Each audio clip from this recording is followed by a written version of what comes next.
یعنی مرد یا زنی که بسیار بگیم پرهیزکار است، یعنی در زیر تقوا برادرای عزیز ترس می‌داره.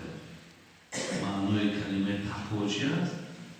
یعنی معنای کلمه تقوا نزدیک شدن با اون چیزی که امر کرد الله با اون نزدیک شدیم و دور ایستادن از اون چیزی که الله ما را امر کرد که دور ایستید. این را میگن تقوا. حضرت عثمان گفت کسی این 5 چیزی را که من میگویم داشته باشد باید میتونه که شما بگید که بسیار برادری با تقوا است، بسیار برادر پرهیزکار است یا بسیار مادر پرهیزکار است. یکم حضرت اولها ان لا یجالس الا من یصلح الدین معه. برادر عزیز، یکم چیزی که برای آدم با تقوا یا این عنوان صاحب شدن لازم بوده است، این بوده است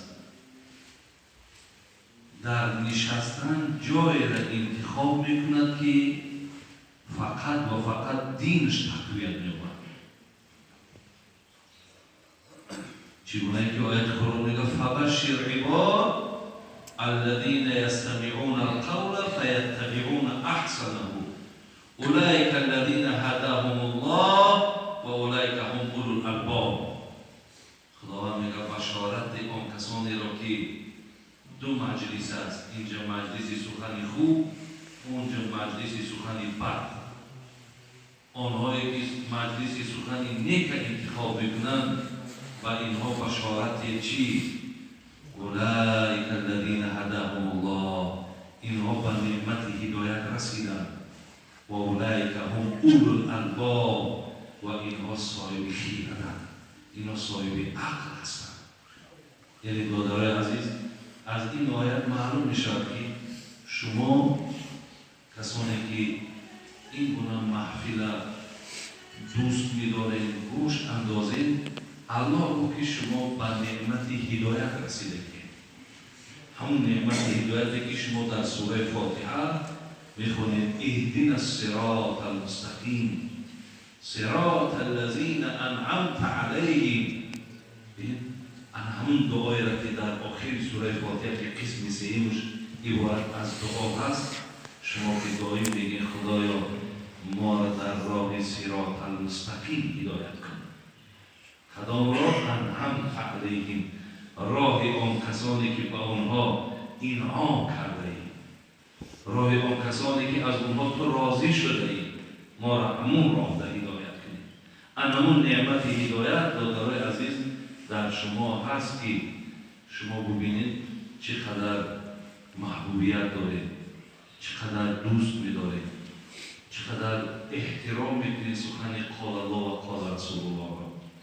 از این لحاظ یعنی سخن حضرت عثمان هم همین است که هر کسی که اگر یک جایی هم میگن که در اونجا بسیار مقصد سخنهای ناخوب، بسیار محفل عبارت از فسق و فساد، در اونجا وقتی که میل تو نیست میگوی نه نعوذ بالله من هیچ وقت اونجا نمیرم. و چیزی که سوره مؤمنون ببینید قد افلح المؤمنون الذين هم في صلاتهم خاشعون والذين هم عن اللغو معرضون. خدا میگه مؤمن زمان نجات می‌یابد که برادر عزیز نماز از روی خشوع ادا کند. ولی در بسیاری از شهرها برادرای ما گفتن حاجی بابا درباره نماز صحبت می‌کنید، مردم در مسئله نماز بسیار ضعیف شده. مقصد در نماز به اهمیت شدن، دیگر قسمتش نمازها را نمیخونن یا بخونن همه شد توبیگر جمع میکنن بعد میخونن. برادرای عزیز هیچگاه این کار هیچ وقت نکنید که الله آنهایی که شما در حالتهایی که مهلت بگیرین آیا همون مهلت نمیرسید یا نمیرسید.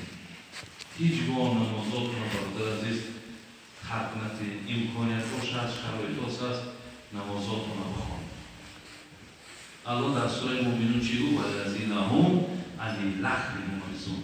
مؤمن نجات یافتی مراد از لغو یک محفل و نشست بیهوده کنه، یک جایی که در اونجا قهر و غضب خداست. وقتی میگه شما از اونجا که پشت میگردانید شما از زمره مؤمنهای نجات یافته هستید.